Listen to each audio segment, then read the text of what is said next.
King of Gods. By Fast Food Restaurant, Kabanata 1246. Kumperensya. Nang makaalis na ang tatlong core disciple, nagsimulang mag-usap ang mission hall. Bakit napakalapit ni Kung Dai kay Zhao Fang? Si Kung Dai at Zhao Yufei ay may magandang relasyon.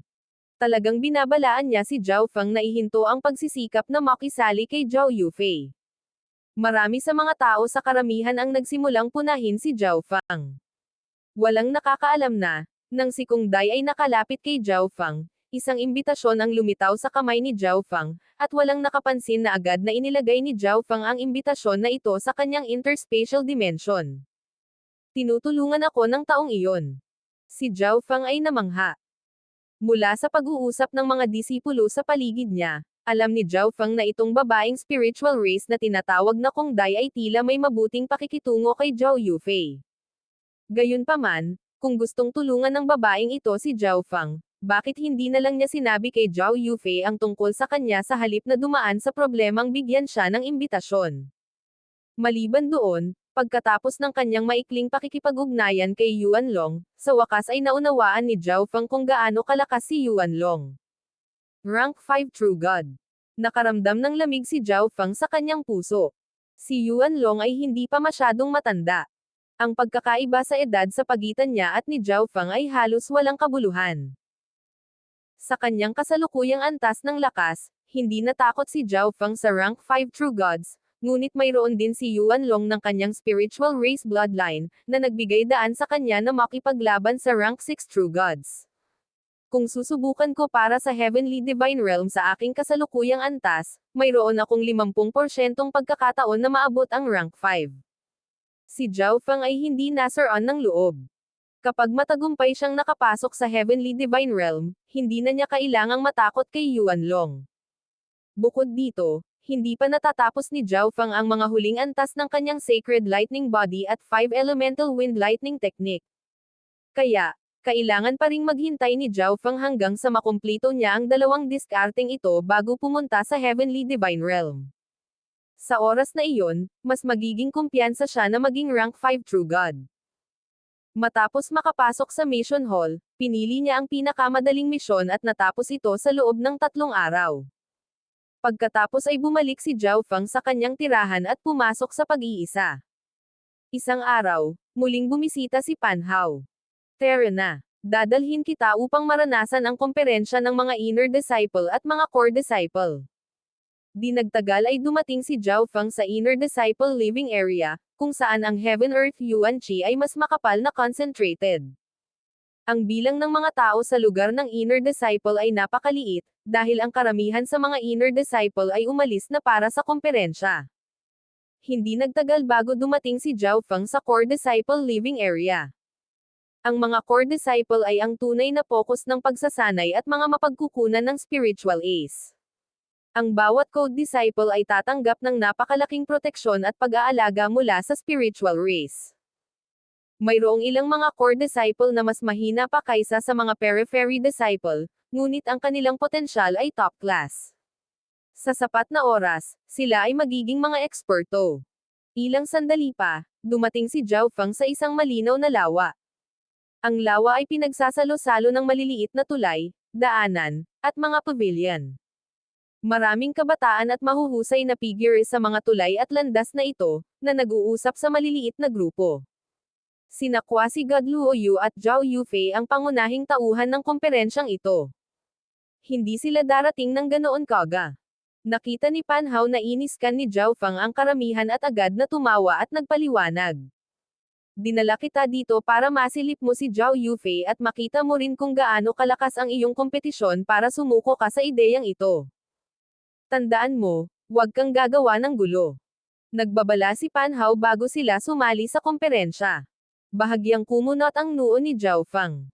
Natural na hindi niya sasaktan ang isang tao nang walang provokasyon, ngunit ang ilang bagay ay sadyang hindi maiiwasan. Pagkatapos ay humakbang ang dalawa sa maliliit na tulay na tumatawid sa lawa. Kahit na ang reputasyon ni Zhao Fang ay kumalat na sa mga inner disciple, karamihan sa kanila ay hindi alam kung ano ang hitsura niya. Tulad ng para sa mga core disciple, bihira silang nagmamalasakit sa mga maliliit na alalahanin ng mas mababang hanay. Tumingin ka dyan. Iyan ay si core disciple Zhang Yutong, isang rank 6 true god. Ang kanyang ninuno ay may makabuluhang katayuan sa loob ng spiritual race. Isa siya sa pinakamalakas na kalaban para sa kamay ni Zhao Yufei. Habang naglalakad sila sa mga tulay, ipapadala ni Pan Hao kay Zhao Feng ang mga pagpapakilalang tulad nito. Sa natural, ang kanyang layunin ay upang pigilan si Zhao Feng mula sa kanyang hanggal na pagtugis. Lahat sila ay napakalakas. Tumanggo si Zhao Feng. Ang mga kalahok sa komperensyang ito ay hindi kapani-paniwalang mga henyo. Sila ay alinman sa napakalakas o nagtataglay ng pinakamataas na talento. Kunin ang Zhang Yutong bilang halimbawa. Si Zhao Feng ay hindi pa nakakita ng ganoong batang rank 6 true god dati. Tumanggo si Pan Hao, sa paniniwalang si Zhao Feng ay angkop na tinakot ng lahat ng henyong nakita nila sa daan at alam niyang wala siyang pagkakataon. Pagkatapos ay sinimulan ni Pan Hao na ipakilala si Zhao Feng sa maraming mga inner disciple. Halos lahat ng mga inner disciple na ito ay kabilang sa panig ni Pan Hao. Nang malaman nila kung sino si Zhao Feng, sinimulan nilang pag-alitan si Zhao Feng. Dinala ko siya upang makita si Zhao Yufei at itigil niya ang anumang iniisip na habulin siya. Bulong ni Pan Hao sa kanila.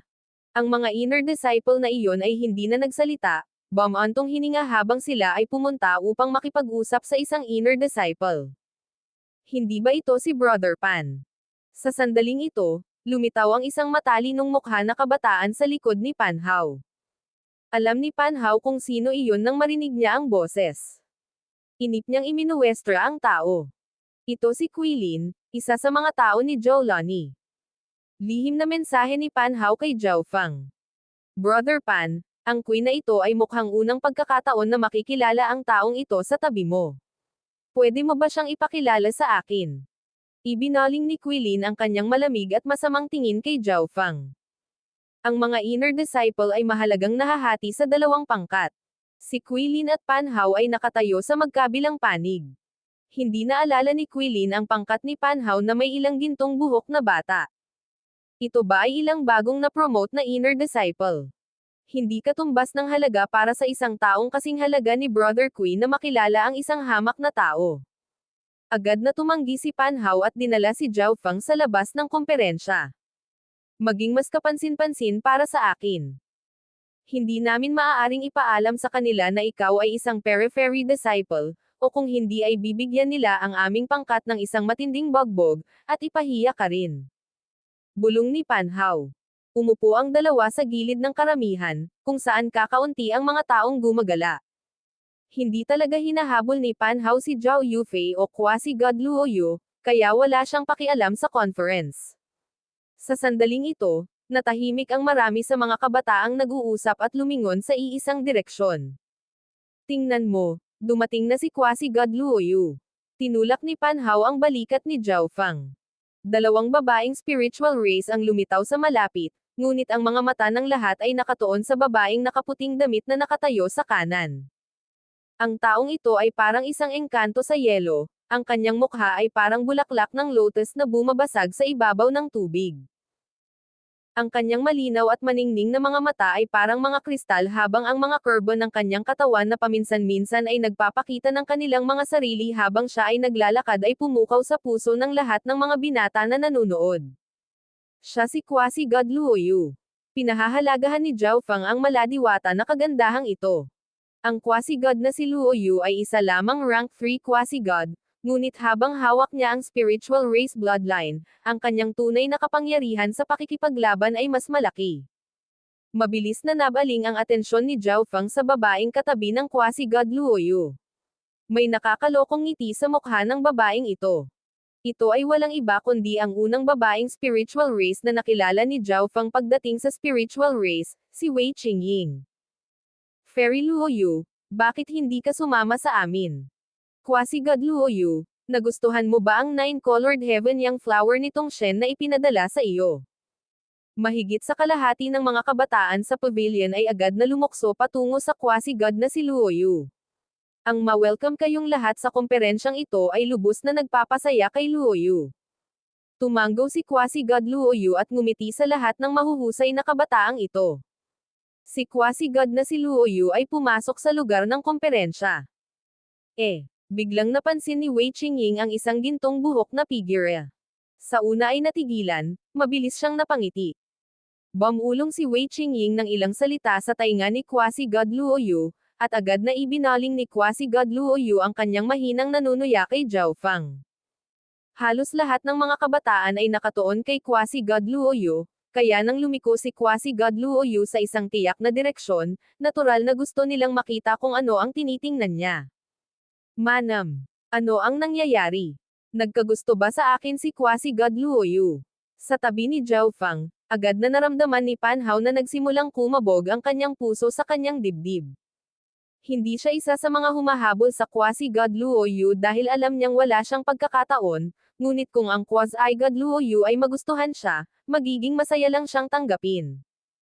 Hindi ba ito si Zhao Fang na gumawa ng paraan mula sa worker disciple dahil sa kanyang pagmamahal kay Zhao Yufei?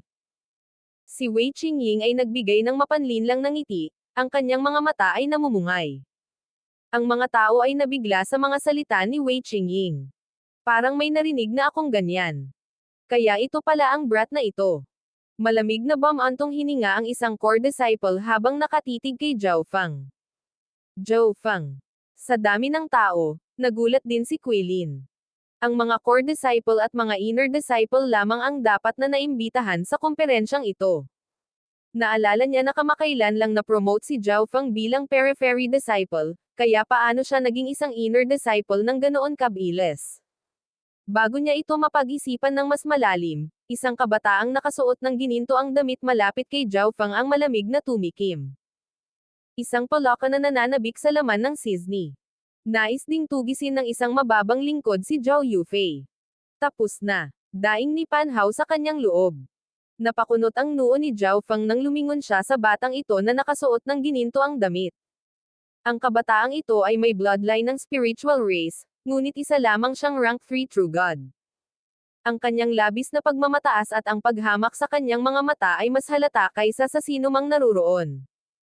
Tiisin mo. Siya si Jin Wei, isa sa masugid na humahabol kay Zhao Yufei. Maaaring siya ay bata pa at mahina, ngunit ang kanyang ninuno ay may napakalaking awtoridad sa spiritual race. Ang ninuno ni Jin Wei ay paspusang nagtutulak sa kanya na sundan si Zhao Yufei upang pagsamahin ang kanilang lahi at katayuan sa spiritual race.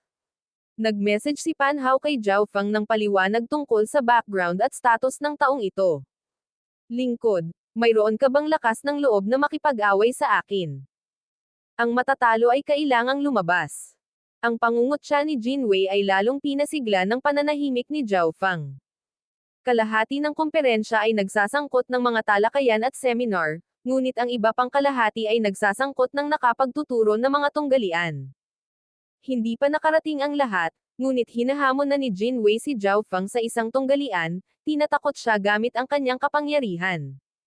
Maraming mga inner disciple at mga core disciple ang tumingin kay Zhao Fang nang may malamig na pang-aalipusta at panunuya.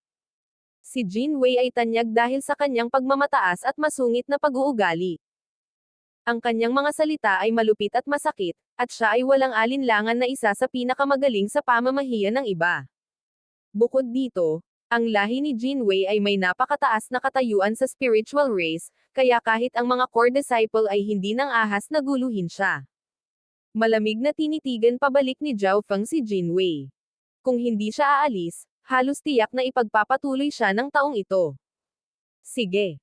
Gusto kong maranasan ang kapangyarihan ng isang core disciple. Nang maniwala ang lahat na si Zhao Fang ay aalis ng pabigla-bigla, humakbang siya at tinanggap ang hamon. Sinampal ni Pan Hao ang kanyang sarili sa noo, sa paniniwalang nakagawa siya ng malaking pagkakamali sa pagdadala kay Zhao Fang. Fairy Luo Yu, kung hindi ka tatutol, ako na ang bahala sa lingkod na ito bago magsimula ang conference. Ngumiti si Jin Wei kay Fairy Luo Yu. Dumating si Luo Yu sa pagkakataong ito para saksihan ang lakas ng lahat ng mahuhusay na tao na naruroon. Ngumiti si Fairy Luo Yu, malinaw na binibigyan siya ng palihim na pag-apruba para sa laban na ito. King of Gods, Kabanata 1247. Sa wakas ay nakilala si Zhao Yufei. Yufei, bilisan mo. Magsisimula na ang conference. Nag-aalalang sigaw ni Kung Dai. Sa malapit ay isang dalisay at walang katulad na dilag na nakasuot ng violet na damit. Ang kanyang puting nyebe na balat ay kumikinang na may malakristal na kinang, na nagpapalabas sa kanya na parang isang mataas at marangal na engkanto ng yelo. Ngunit ang napakarilag na babaeng ito ay may medyo malungkot na ekspresyon at tila hindi masyadong interesado sa anuman. Walang kinalaman sa akin ang conference. Mukhang hindi nagmamadali si Zhao Yufei. Isa itong komperensya na idinaos ng mga upper echelon ng spiritual race para sa iyo at sa quasi-god na si Luo Yu. Ang daming naghihintay sa'yo. Sumugod si Kung Dai at sinimulang hilahin ang braso ni Zhao Yufei, hinihimok siyang bilasan. Hihihi, sabi ko kanina, may inihanda akong surprise para sa iyo sa conference na ito. Paanong hindi ka makakapunta? Dagdag ni Kung Dai. Hindi naman sa hindi ko kilala lahat ng nandoon. Anong uri ng sorpresa ang maaaring mangyari? Medyo nagtataka si Zhao Yufei. Malalaman mo kapag nakarating ka na doon. Isang misteryosong ngiti ang ibinigay ni Kung Dai. Sa malakristal na clearing sa gitna ng lawa, isang core disciple ang nakatayo sa tapat ni Zhao Fang. Tumawa si Wei Qingying habang ina-activate niya ang boundary array na pipigil sa labanan sa pagitan ng magkapareha na makaapekto sa iba. Ang lahat ng mga alagad na naruroon ay nagtipon sa paligid ng yugto ng labanan. Walang malakas na bloodline ang batang ito. Walang paraan na mapaglabanan niya ang bloodline ng spiritual race ni Jin Wei. Ang ilan sa mga core disciple ay walang gaanong interes sa labanang ito. Una, hindi masyadong malakas ang fighting power ng magkabilang panig. Pangalawa, walang suspense sa resulta. Si Jin Wei ay hindi isang napakalakas na core disciple, ngunit mayroon pa rin siyang bloodline ng spiritual race. Kapag nakikipag-away sa kanya, ang isa ay makakaranas ng mas malaking pressure kung mas mahina ang bloodline ng isa. Bukod dito, bilang isang core disciple, nilinang lamang ni Jin Wei ang pinakamahusay na mga diskarte at kasanayan. Dapat umalis ka na lang. Kung aawayin mo si Jin Wei, kailangan mo pa ring umalis pagkatapos mong matalo. Tumayo si Pan Hao sa gilid at bumulong. Sa ibang lugar, ang quasi-god Luo Yu ay tumitig kay Zhao Fang na may malabong ngiti sa kanyang mga labi. Si Zhao Fang ay may magandang mukha at tindig, at siya ay nagtataglay ng tapang at katapangan. Nako, isa siya sa mga tumutudyes kay Zhao Yufei, kung hindi, maaaring naisip ni quasi-god na si Luo Yu na itigil ang labanang ito. Hahayaan kitang maranasan ang totoong spiritual race bloodline. Ikinaway ni Jin Wei ang kanyang gininto ang balabal, ang kanyang mukha ay puno ng pagmamataas at pagmamataas. Bagalan. Biglang sabi ni Zhao Fang. Ano? Nagsisisi na ba? Ngumisi si Jin Wei habang nakatingin ng masama sa kalaban. Natigilan din ang mga tao. Nagdadalawang isip ba talaga si Zhao Fang kahit nasa stage na siya? Kapag natalo ako, kailangan kong umalis sa conference, pero kapag natalo ka, kailangan mo ring umalis sa conference, di ba? Casual na ngumiti si Zhao Fang. Ang kanyang mga salita ay agad na umani ng paghamak sa karamihan. Masyadong mayabang ang brat na ito. Talagang iniisip niya na siya ang lahat ng iyon. Ang ilang mga inner disciple ay agad na nagsalita upang purihin si Jin Wei. Sang-ayon ako sa hiling mo, pero hindi ako ang magpapatalo. Tumawa si Jin Wei habang kumpiyansa niyang sinabi. Kung gayon magsimula tayo. Nang makitang pumayag si Jin Wei, tumigil si Zhao Fang sa pagngiti, at nagsimulang bumangon ang nakakapanghinayang aura mula sa kanyang katawan. Habang tinitingnan ni Jin Wei ang mga mata ni Zhao Fang, hindi niya maiwasang manginig habang ang isang maliit na hiwa ng takot ay lumitaw sa kanyang puso. Paano ito nangyari? Bakit naman ako matatakot sa kanya? Medyo namangha si Jin Wei. Agad na na-activate ni Jin Wei ang kanyang spiritual race bloodline. Sa isang iglap, ang katawan ni Jin Wei ay naging transparent na bubog na may nakasisilaw na puting glow. Isang maringal na surge ng bloodline energy ang lumipad kay Zhao Fang. Bahagyang kumunot ang noo ni Zhao Fang. Bagamat ang Jin Wei na ito ay kulang sa lakas, siya ay lubos na sanay sa paggamit ng kanyang bloodline energy. Talagang tinupad niya ang kanyang reputasyon bilang isang core disciple. Pagkatapos ng kanyang patuloy na pagpino, nagawa lamang ni Zhao Feng na dalhin ang kanyang Ancient Blood Devil Sun bloodline na halos nasa hanay ng pinakamataas na 1,000 ng 10,000 ancient races. Ang paggamit ng Ancient Blood Devil Sun bloodline sa sandaling ito ay magiging mahalagang walang silbi dahil ganap itong masusugpo ng bloodline ng spiritual race ni Jin Wei. Ngunit hindi na kailangang gamitin ni Zhao Feng ang kanyang bloodline. Hahaha, malamang nakita ng batang ito ang totoong spiritual race bloodline sa unang pagkakataon. Imposibleng gamitin ang kanyang bloodline sa harap ni Jin Wei. Ilang tao ang natuwa nang makita si Zhao Feng na nakatayo lang sa entablado, hindi nagpapalipat-lipat ng kanyang bloodline. Spirit Accumulation Feast. Habang isinaaktibo ni Jin Wei ang kanyang bloodline, lahat ng Heaven Earth Yuan Qi sa loob ng array ay kanyang gagamitin. Swoosh! Swoosh! Hindi mabilang na puting bubog ang lumipad sa kanyang katawan. Ang mga tipak ng kristal na ito ay bumuo ng napakalaking kamao ng kristal na dumagundong patungo kay Zhao Feng. Ang napakalaking kamao na ito ay tatama kay Zhao Feng, ngunit hindi pa rin siya gumagalaw. Hihihi. Magiging kamangha-mangha kung maaari mong ihinto ang paglipat na ito nang hindi nagpapalipat-lipat ng iyong bloodline. Si Jin Wei ay medyo mapagmataas at mayabang pagkatapos na magpaputok ng kamao na ito. Ganoon ba? Biglang inilabas ni Zhao Feng ang mga salitang ito. Swish! Biglang namuo ang kanyang katawan ng 5 kulay na kidlat, na nabuo sa mga lighting tato na dumikit sa kanyang katawan. Kasabay nito, ang isang puwersa ng pisikal na kidlat na maaaring dumurog sa lahat ay tumangay sa kanyang katawan. Ang hangin mismo ay tila lumubog, at ang malakristal na kamao na dumadagandong sa kanya ay nanginginig din. Boom! Ang bigat ng kidlat ay tumaas, na dinurog ang malakristal na kamao at naging dahilan upang manginig ang mismong entablado. Sa malapit, si Jin Wei ay nahuli din at napigilan ng napakalaking pisikal na puwersang ito. Naparalisa rin ng kidlat ang buong katawan niya. Paano? Nadurog ang pag-atake ni Jin Wei. Paano niya nagawa? Ang mga tao ay natangay sa mga pangyayaring ito. Noong una ay naniniwala sila na si Zhao Feng ay makakaranas ng isang malungkot na pagkatalo o magpapatuloy ng ilang desperadong pakikibaka para sa ilang sandali bago matalo. Hindi nila naisip ang ganitong tanawin. Thump. Humakbang pasulong si Zhao Feng, nagpadala ng panibagong alon ng pisikal na puwersa at kidlat na tumatama sa entablado. Naramdaman ni Jin Wei ang pagtibok ng kanyang puso ng isa pang malakas na impact ang bumagsak sa kanyang katawan. Thump. Si Zhao Feng ay gumawa ng panibagong hakbang, at si Jin Wei ay namutla. Pangatlong hakbang. Nagsuka ng dugo si Jin Wei. Pang-apat na hakbang. Napaupo si Jin Wei sa lupa, nanginginig ang buong katawan. Hiss. Tahimik ang lahat sa paligid ng fighting stage. Si Zhao Feng ay hindi kailanman gumawa ng isang malinaw na pag-atake. Sa paglalakad pa lang, nasugatan niya ng husto si Jin Wei, na hindi na nakalaban. Paano ito naging posible?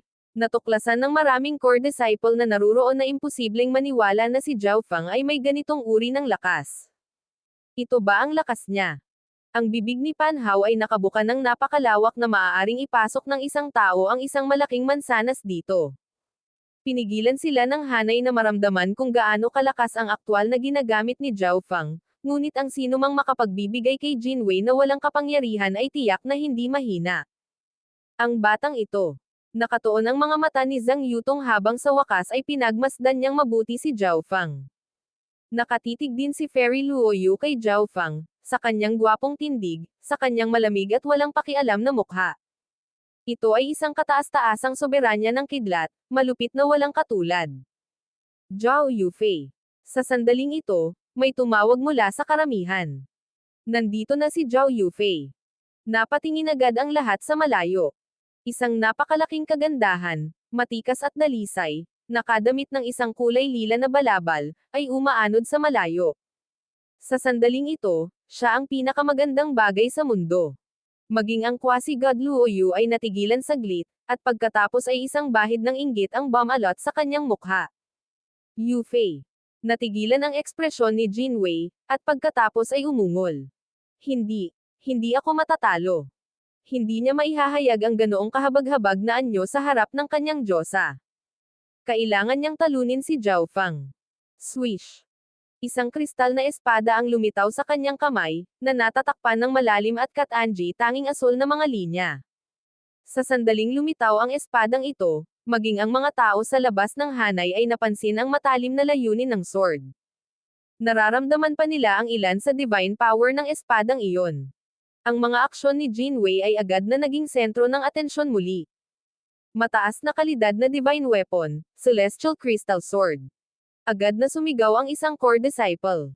Ang mataas na kalidad na mga divine weapon ay karaniwang ginagamit ng mga ancient god.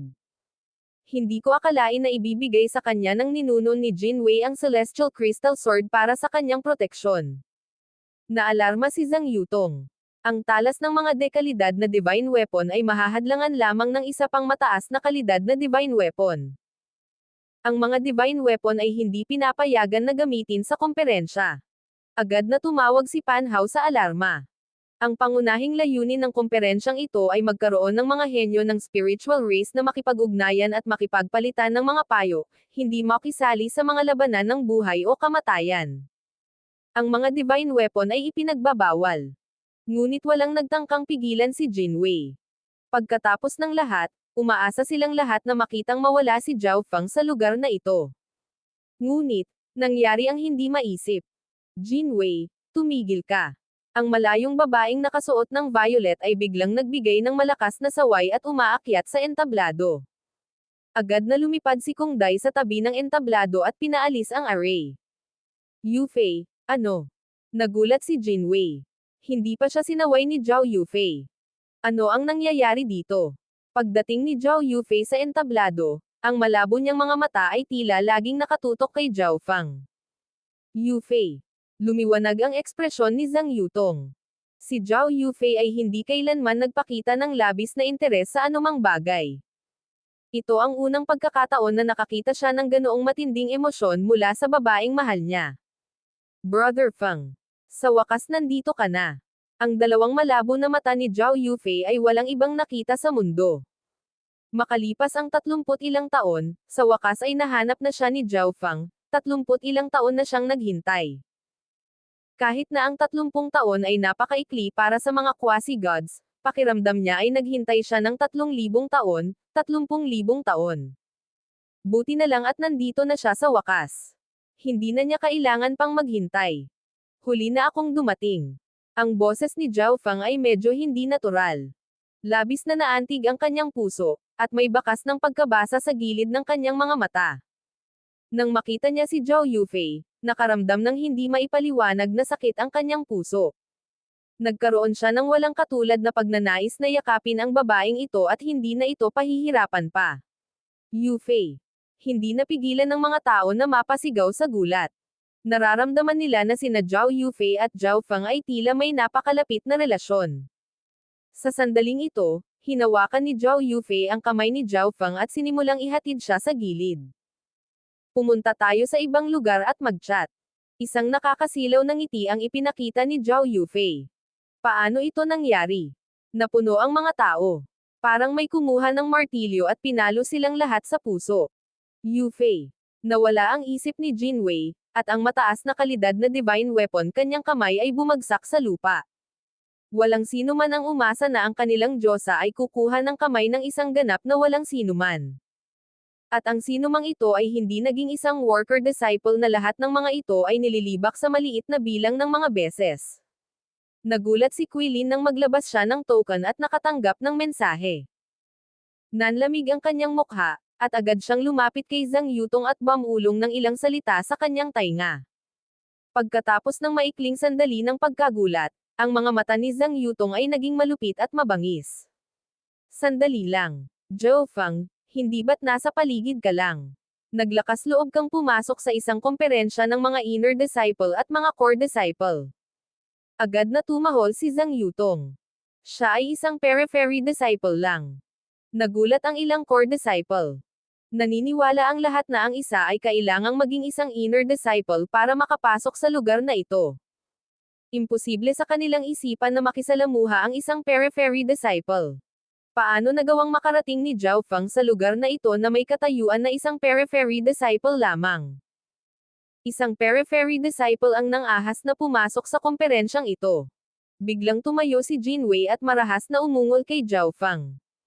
King of Gods, Kabanata 1248. Pag-atake ni Zhao Yufei. Sa pangunguna ng mga core disciple ng spiritual race na sina Zhang Yutong at Jinwei, nagsimulang ipahayag ng mga periphery disciple ang kanilang hindi pagsang-ayon. Bagamat ayaw nilang masaktan si Zhao Yufei, ang paningin ng kanilang Diyosa na hawak ang kamay ng isang kakaibang lalaki ay mahirap lunukan. Bukod dito, si Zhao Fang ay isang periphery disciple lamang. Ang katayuan sa pagitan niya at sa kanila ay tulad ng sa pagitan ng langit at lupa. Siya ay isang periphery disciple lamang. Wala talaga siyang respeto sa rules. Sumigaw si Wei Qingying mula sa tabi ng quasi-god Luoyu.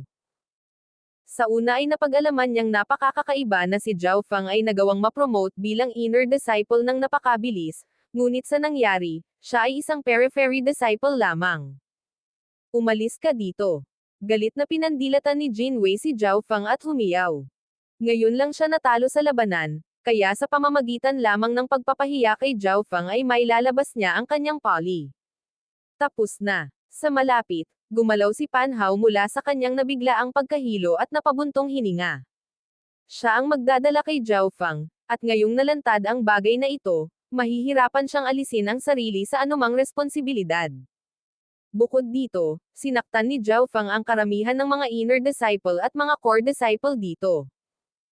Kapag nalaman nila na siya ang nagdala kay Zhao Fang, ang galit nila ay kakalat sa kanya pati na rin ang inner disciple faction na kinabibilangan niya.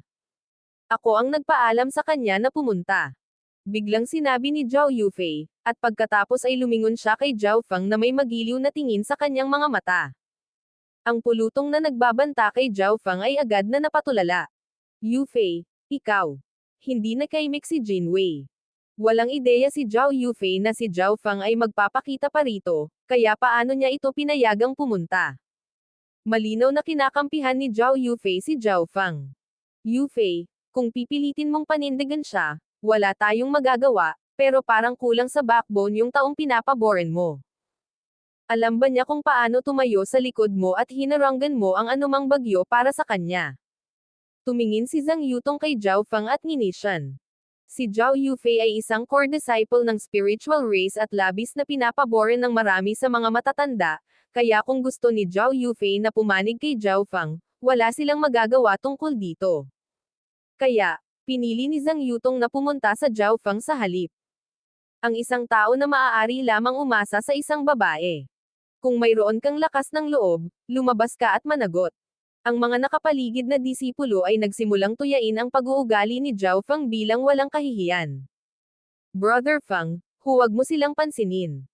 Hinigpitan ng kamay ni Zhao Yufei ang hawak nito. Si Zhao Fang ay isang periphery disciple lamang ng spiritual race. Wala siyang backer o patron. Kung talagang inaako niya ang kanyang mga aksyon, tiyak na siya ay magdaranas ng malupit na parusa. Ang mga inner disciple na ito at mga core disciple ay madaling makitungo kay Zhao Fang. Ngunit sa sandaling ito, humakbang si Zhao Fang at mahinahong tinitigan si Zhang Yutong. Maliban kay Kung Dai, na nanunood ng lahat ng ito na may ngiti sa kanyang mukha, lahat ay nagulat sa pagkilos ni Zhao Fang. Talagang humakbang siya pasulong. Walang malinaw na tuntunin ang komperensyang ito na nagsasaad na hindi maaaring makilahok ang mga periphery disciples. Mahinahong sabi ni Zhao Fang. Tumanggo ang lahat. Tunay na walang ganoong tuntunin. Gayunpaman, ang mga imbitasyon ay ibinigay lamang sa mga core disciple at ilang mga inner disciple. Tama, ngunit ang mga imbitasyon ay hindi ibinigay sa paligid. Walang ideya si Zhang Yutong kung ano ang ginagawa ni Zhao Fang, ngunit ang kanyang boses ay nanatiling malamig at walang malasakit. Ngunit siya ay masyadong natigilan upang magpatuloy, at ang ikalawang kalahati ng kanyang pangungusap ay nilamon pabalik sa kanyang lalamunan. Sa sandaling ito, lahat ay nakatingin sa pagtataka sa imbitasyon sa kamay ni Zhao Fang. May imbitasyon talaga ang batang ito. Namilog ang mga mata ni Pan Hao sa gulat nang mapagtanto niyang wala siyang inaalala. Paano? Isa siyang periphery disciple. Paano siya nakakuha ng imbitasyon? Kalokohan. Sino ang nagbigay sa kanya nito?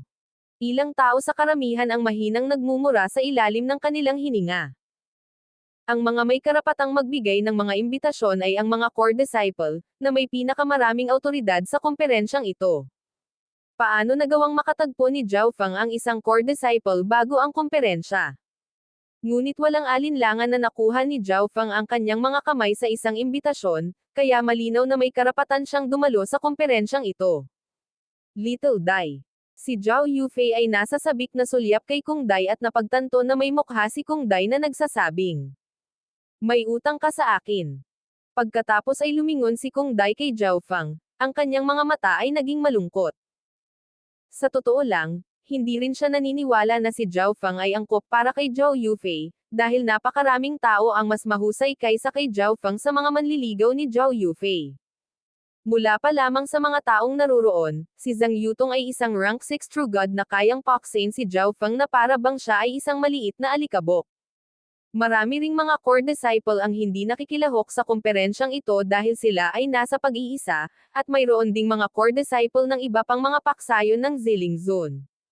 Kung hindi niya narinig na madalas banggitin ni Zhao Yufei si Zhao Feng at nakita niya ang nag-aalala at hindi mapakali na mukha niya, hindi sana tutulungan ni Kung Dai si Zhao Feng sa pamamagitan ng pagbibigay sa kanya ng imbitasyon. Unti-unting umatras ang mga tao. Ikaw, hindi ba dapat aalis ka sa lugar na ito? Sa sandaling ito, ibinaling ni Zhao Feng ang kanyang mga mata kay Jin Wei at malamig na nagsalita. Nanlamig ang mukha ni Jin Wei, at pagkatapos ay naalala niya na ang kanyang pagtaya kay Zhao Feng ay tinukoy na ang matatalo ay aalis sa komperensya. Hindi niya akalain na matatalo siya, kaya hindi niya binayaran ang pastahan na ito. Napakasama ng tingin ni Jin Wei na parang gusto niyang lumunin ng buo si Zhao Feng. Sa huli, umalis siya na may galit ng umuso.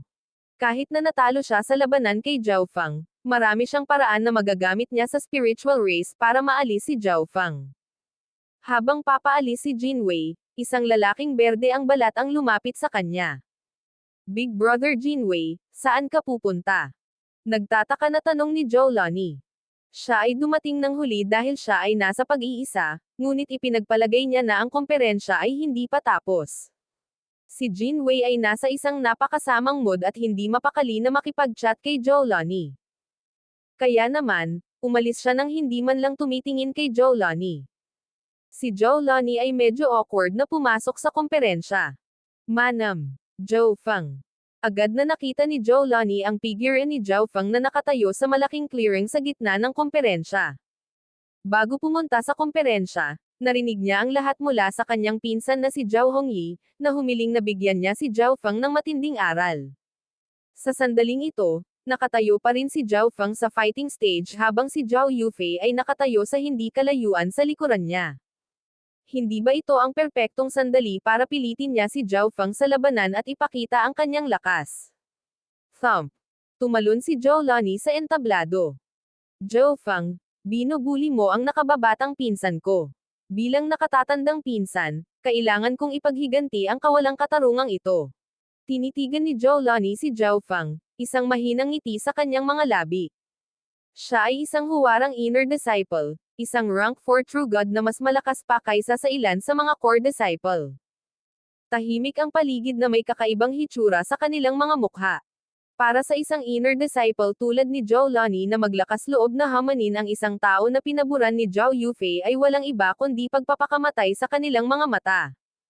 Bilang karagdagan, ang sariling lakas ni Zhao Feng ay hindi dapat maliitin.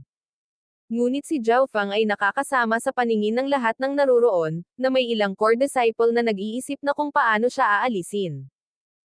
Bilang resulta, umaasa silang lahat na makitang maglalaban sina Zhou Lani at Zhao Feng upang makuha nila ang tunay na sukat ng lakas ni Zhao Feng. Gayunpaman, ang mga inner disciple na iyon na kaalyado ni Zhou Lani ay natural na magsasabi sa kanya kung ano ang nangyayari.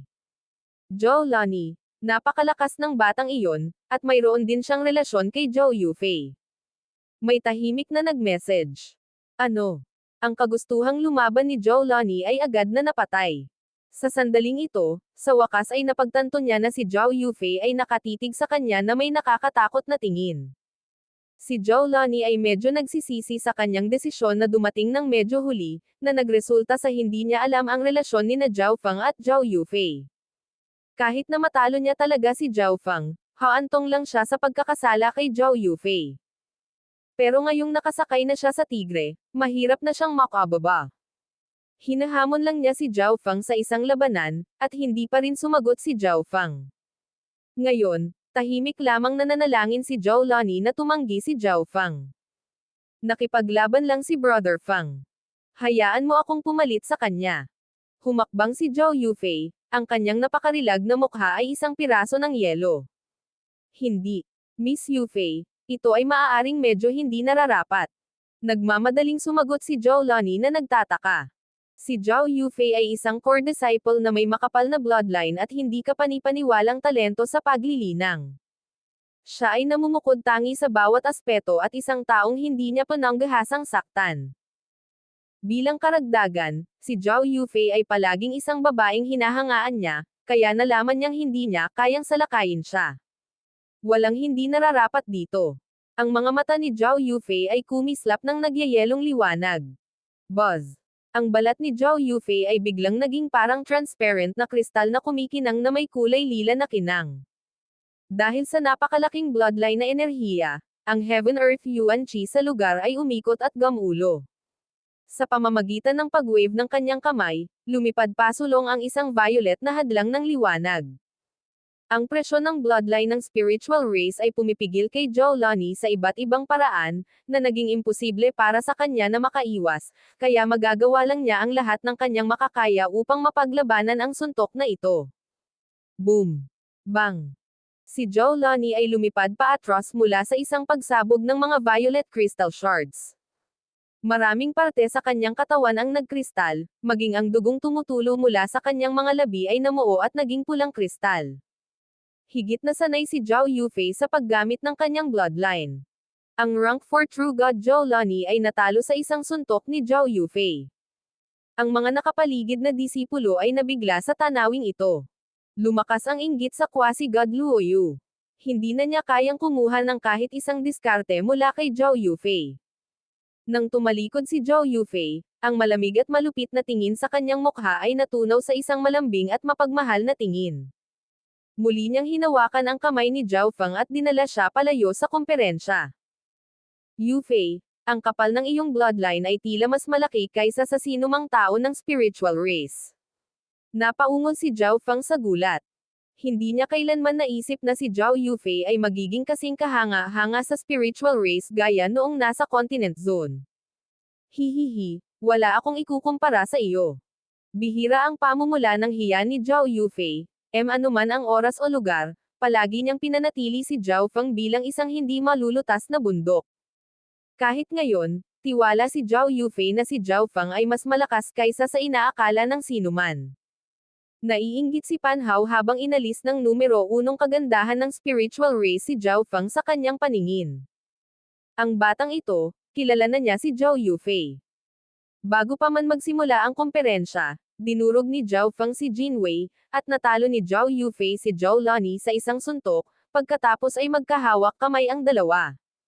Ang mga core disciple na naruroon ay nawalan ng anumang anyo ng biyaya o kagandahan. Iilan lamang sa mga inner disciple ang masayang nakikipag-usap sa ilang mga core disciple. Hihihi, Sister Luo Yu, bagamat magulo ang komperensyang ito, hindi naman ito masamang bagay para sa iyo. Si Wei Qingying ay tusong ngumiti habang kinakausap niya ang quasi-god na si Luo Yu. Totoo. Hindi papayagan ng pinakamataas na echelon ng spiritual race si Zhao Yufei na magsama-sama sa basura. Ngayong naisip ito ng quasi-god Luo Yu, medyo makatwiran ang mga salita ni Wei Qingying. Sa pamamagitan ng pangahas na abutin si Zhao Yufei, itinalaga ni Zhao Feng ang kanyang sarili sa trahedya. Higit pa rito, si Zhao Yufei ang nagudyok sa pinakamataas na antas ng spiritual race at ang iba pang mga core disciple ay tiyak na gusto ni quasi-god Luo Yu. Walang nakakaalam na ang pinakamataas na echelon ng spiritual race ay nanunood sa komperensyang ito sa buong panahon. Ang batang ito ang palaging inaalala ni Zhao Yufei. Paano siya napunta sa spiritual race? Mukhang ang pagdating ng batang ito ay nagbigay daan kay Zhao Yufei na makamit ang isang maliit na tagumpay. Mas malakas pa ang kontrol niya sa kanyang bloodline ngayon. Kahit ano paman, hindi natin mapapayagan ang mababang uri ng bloodline ng brat na ito na dumumi ang bloodline ng spiritual race.